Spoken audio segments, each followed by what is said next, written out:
Hello, welcome to Paradise Study Classes by AJ sir. आज का video lecture हमारा बहुत ही इंटरेस्टिंग चैप्टर पर बेस्ड है जिसका नाम है क्वाड्रिलेटरल। इसका फर्स्ट पार्ट दोस्तों आपको पहले ही हम लोग प्रोवाइड करा चुके हैं। अगर आप लोगों ने नहीं देखा हो तो उसका लिंक नीचे डिस्क्रिप्शन में दे रखा है हमने, आप उसको जरूर देखिएगा। आप उसको भी देखिएगा और इस चैप्टर को भी देखिएगा, क्योंकि ये वाला जो हमारा लेक्चर है वो क्वाड्रिलेटरल के नेक्स्ट पार्ट पर है, यानी कि केवल इसमें हम लोग थ्योरम सीखेंगे और कुछ भी नहीं।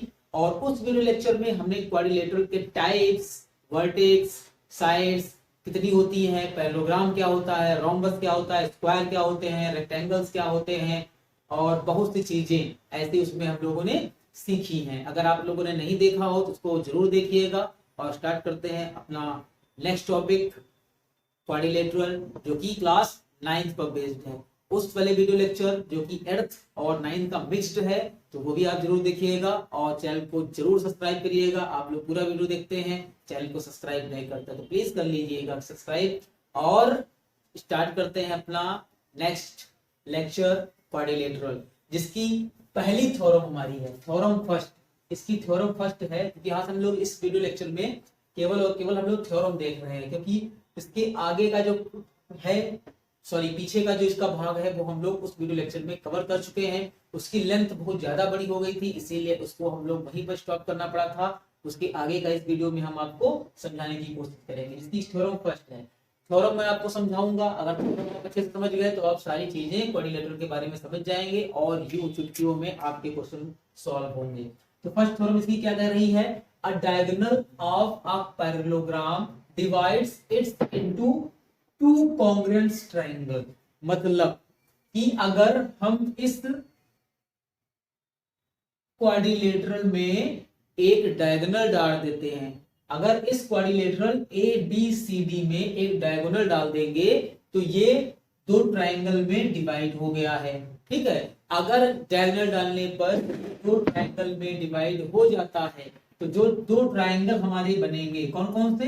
D B C and triangle D B A. ये जो दो ट्रायंगल हमारे बने हैं ये एक दूसरे के कॉन्ग्रुएंट होते हैं, जैसा आप ट्रायंगल्स के चैप्टर में पढ़ा था। अगर उस चैप्टर को भी नहीं पढ़ा है तो उसका भी हम लोग इंट्रोडक्शन पार्ट का वीडियो लिंक आपको दे देंगे इसमें, और वो भी आप देख लीजिएगा। ठीक, तो कहने का मतलब थ्योरम फर्स्ट है कि जब हम किसी पैरेललोग्राम में उसके पर एक डायगोनल डाल देते हैं और डायगोनल डालने के बाद में जब वो पैरेललोग्राम दो ट्रायंगल में डिवाइड हो जाता है तो दो ट्रायंगल्स आपस में कॉन्ग्रुएंट होते हैं। अब कॉन्ग्रुएंट होते हैं मतलब आप ट्रायंगल का चैप्टर आपको भी सीखना पड़ेगा, तो उसमें पता चलेगा कॉन्ग्रुएंट क्या होते हैं। वो दूसरा टॉपिक है, उसका वीडियो लेक्चर भी हम प्रोवाइड करा चुके हैं। अगर आप लोगों ने नहीं देखा हो तो उसको भी देख लीजिएगा, उसका लिंक भी हम इसी चैप्टर में दे देंगे। ओके दोस्तों, सेकंड हमारा क्या कह रहा है? सेकंड थ्योरम कह रहा है कि ना parallelogram opposite sides are equal.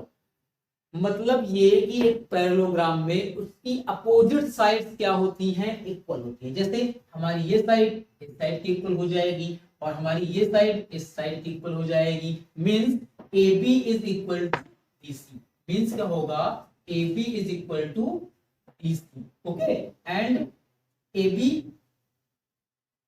and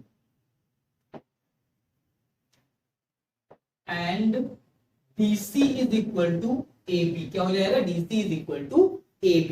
ठीक, ये हमारी क्या कह रही है? सेकंड थ्योरम कह रही है। सेकंड थ्योरम कह रही है। फिर थ्योरम थर्ड क्या है? थ्योरम थर्ड है if each pair of opposite sides, यानी कि if each pair of opposite sides of a quadrilateral is equal, अगर प्रत्येक जोड़ी साइडें अपोजिट साइडें आपस में इक्वल होंगी then it is a parallelogram। तो क्या होगा? ये एक पैरेललोग्राम होगा। मतलब ये वाला जो हमने कहा था कि AB साइड DC के बराबर हो जाए और केवल एक साइड, अगर यही साइड दोनों आपस में इक्वल हो गई, ठीक है, बराबर हो गई, तो क्या होगा? ये एक पैरेललोग्राम बन जाएगा। जो क्वाड्रिलेटरल होगा वो पैरेललोग्राम बन जाएगा। केवल और केवल क्या? केवल और केवल each pair of opposite sides के इक्वल होने से। आई बात समझ में? चाहे ये एक साइड हमारी इक्वल हो जाए, चाहे ये साइड इक्वल हो जाए, तो ये क्या बन जाएगा? ये एक पैरेललोग्राम बन जाएगा। ठीक है। अब पैरेललोग्राम जैसे होते हैं, जैसे रोम्बस होता था, रेक्टेंगल होता था, स्क्वायर होता है, उसी एक टाइप का पैरेललोग्राम भी होता है। आई होप आप इतना जानते ही होंगे। फिर हमारी थर्ड थ्योरम क्या कह रही है कि if each pair of opposite side of a quadrilateral is equal then it is a parallelogram. यही अभी हम लोगों ने जस्ट देखा था, ठीक है। फिर हमारी फोर्थ क्या है, in a parallelogram opposite angle are equal. ये भी समझने की बात है कि अगर कोई आपका क्वाड्रिलेटरल है, उसके अपोजिट एंगल आपको अगर बराबर मिल जाएंगे तो वो क्या होगा, अपोजिट एंगल आर इक्वल। अगर कोई पैरेललोग्राम है तो उसके अपोजिट एंगल क्या होंगे, आपस में इक्वल होंगे। जैसे अगर हमारा ये एंगल लेट्स सपोज मान लें x डिग्री है, ठीक है, तो इसका अपोजिट एंगल क्या हो जाएगा, एंगल सी। यानी एंगल ए है, एंगल ए का अपोजिट एंगल हो जाएगा एंगल सी, तो ये भी हमारा क्या हो जाएगा, x डिग्री हो जाएगा, ठीक है। और यही कह रहा था, अगर इसको हम मान लें, इस पूरे वाले को मान लें y डिग्री, तो ये भी हमारा क्या हो जाएगा, y डिग्री ही हो जाएगा।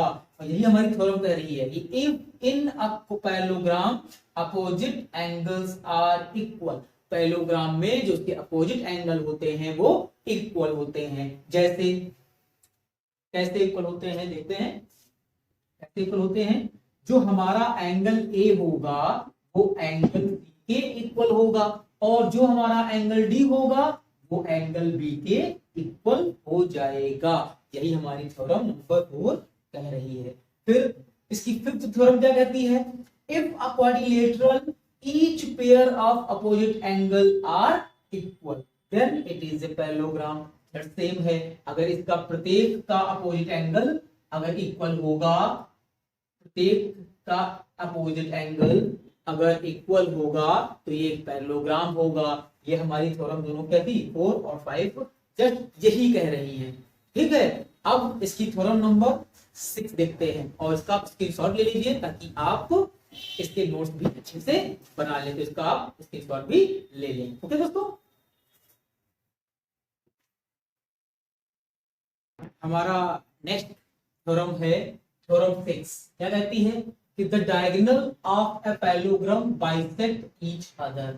अगर कोई पैरेललोग्राम होगा तो उसकी जो दो डायगोनल्स होंगी वो एक दूसरे को बाइसेक्ट करेंगी। अब यहाँ पर एक वर्ड आया बाइसेक्ट, तो सबसे पहले देखते हैं बाइसेक्ट करेगी, यानी जो इसकी डायगोनल्स होंगी, ये डायगोनल्स हैं क्या कर रही हैं, बाइसेक्ट करती हैं, यानी कि एक दूसरे को काटती हैं। अब एक यहाँ पे वर्ड आया बाइसेक्ट, तो बाइसेक्ट वर्ड जो आया इसका मतलब होता है कि दो बराबर बराबर भागों में बांट देना।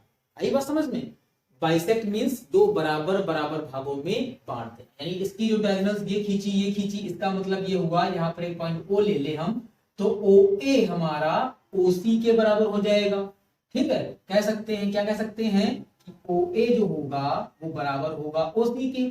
ऐसे ही ओबी जो होगा हमारा, ओबी ओडी के बराबर होगा, ओडी के इक्वल में होगा। यही हमारी थ्योरम कह रही है 6 नंबर, कह रही है the diagonal of a parallelogram bisect each other, एक दूसरे को बाइसेक्ट करती है, और बाइसेक्ट मींस होता है बराबर बराबर भागों में बांट देना, डिवाइड कर देना। आई बात समझ में। फिर हमारा नेक्स्ट क्या है, थ्योरम 7। इसलिए क्या कह रहा है, if the diagonal of a quadrilateral bisect each other then it is a parallelogram। अगर किसी भी क्वाड्रिलेटरल के डायगोनल एक दूसरे को बाइसेक्ट करेंगे, पैरेललोग्राम क्या करना है, बाइसेक्ट ईच अदर, एक दूसरे को बाइसेक्ट करेंगे, तो ये क्या होगा, ये एक पैरेललोग्राम होगा, इट इज ए पैरेललोग्राम। ये देखो, ये हमारे जो है डायगोनल्स वो क्या कर रहे हैं, एक दूसरे को बाइसेक्ट कर रहे हैं, तो हमारा जो ए बी सी डी है वो हो जाएगा पैरेललोग्राम। आई बात समझ में। फिर हमारा नेक्स्ट थ्योरम है थ्योरम 8। क्या कहती है कि a quadrilateral is a parallelogram. अब एक क्वाड्रिलेटरल पैरेललोग्राम होगा कब, जब a pair of opposite sides are equal, जब जोड़ी में अपोजिट साइड क्या होंगे, इक्वल होंगे। ये कोई साइड इसके इक्वल में हो जाए या फिर ये अपोजिट साइड इस वाले के इक्वल में हो जाए, तो ये हमारा जो क्वाड्रिलेटरल होगा वो बन जाएगा पैरेललोग्राम, ठीक। सबसे इंपॉर्टेंट इस चैप्टर की थ्योरम है द मिड पॉइंट थ्योरम। सबसे इंपॉर्टेंट थ्योरम। इस थ्योरम से बहुत इजी क्वेश्चन आते हैं और बहुत ज्यादा क्वेश्चन आते हैं। ठीक है, तो हमारी जो मिड पॉइंट थ्योरम है, इंपॉर्टेंट थ्योरम है, ये कैसे करेंगे? देखो क्या कहती है ये, कहते हैं the line segment joining mid point of two side of a triangle. एक ट्रायंगल हमारा बना हुआ है, इसकी दो साइडें ले लें हम लोग, एक साइड ए बी ले लें, एक साइड AC ले लें। ठीक है, तो दो साइड ले लिए हम लोग। फिर क्या कर रहा है, is parallel to the third side. कह रहा है कि ये जो हमारी साइड है, इसकी जो साइड होगी मिड पॉइंट से जो हमारी लाइन खींची जाएगी, मिड पॉइंट जो हम लोग लेंगे ये वाले, इनसे जो हम एक लाइन खींचेंगे वो पैरेलल होगी किसके? थर्ड साइड से। किससे होगी? थर्ड साइड से पैरेलल होगी। अब देखो, फर्स्ट ये साइड हो गई, सेकंड ये साइड हो गई, तो बची क्या हमारी थर्ड साइड? तो थर्ड साइड की क्या हो जाएगी? पैरेलल हो जाएगी। यही कह रहा है कि mid point of two side of a triangle is parallel to the third side.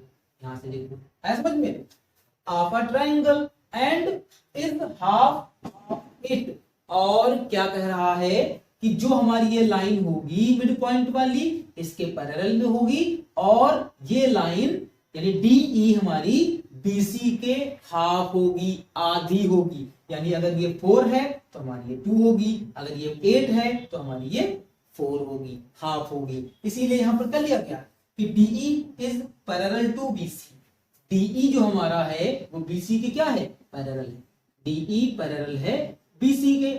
और यही थ्योरम कहती है कि DE जो हमारी होगी, क्या कहती है, जो DE होगा वो 1/2 होगा BC के। ठीक है, ये थ्योरम हमारी मिड पॉइंट थ्योरम कहती है ट्रायंगल के लिए। ठीक, आई होप आपको वीडियो बहुत अच्छे से समझ में आया होगा। तो प्लीज लाइक जरूर करिएगा और चैनल को सब्सक्राइब करना तो बिल्कुल भी ना भूलिएगा। प्लीज सब्सक्राइब कर लिया करो। वीडियो पूरा देखते हो फिर भी नहीं सब्सक्राइब करते हो, एक सब्सक्राइब में कुछ नहीं होता, कुछ नहीं जाता। प्लीज तो वीडियो को सब्सक्राइब जरूर करना। और आज के लिए इतना ही। आई होप हमारे दोनों लेक्चर क्वाड्रिलेटरल पर बेस्ड थे, वो आपको बहुत अच्छे से समझ में आए होंगे। तो प्लीज वीडियो को लाइक कर लेना और चैनल को सब्सक्राइब करना बिल्कुल ना भूलिएगा। और इसका स्क्रीनशॉट आप ले लीजिए ताकि आपके नोट्स भी कंप्लीट होते रहे। ये सारे चैप्टर्स का निचोड़ है, आपके लिए बहुत इंपॉर्टेंस होने वाला है अगर आप सच में मैथ को सीखना चाहते हैं तो प्लीज वीडियो को लाइक कर लें, सब्सक्राइब कर लें और अपने दोस्तों में शेयर कर लें। आज के लिए इतना ही। Good night.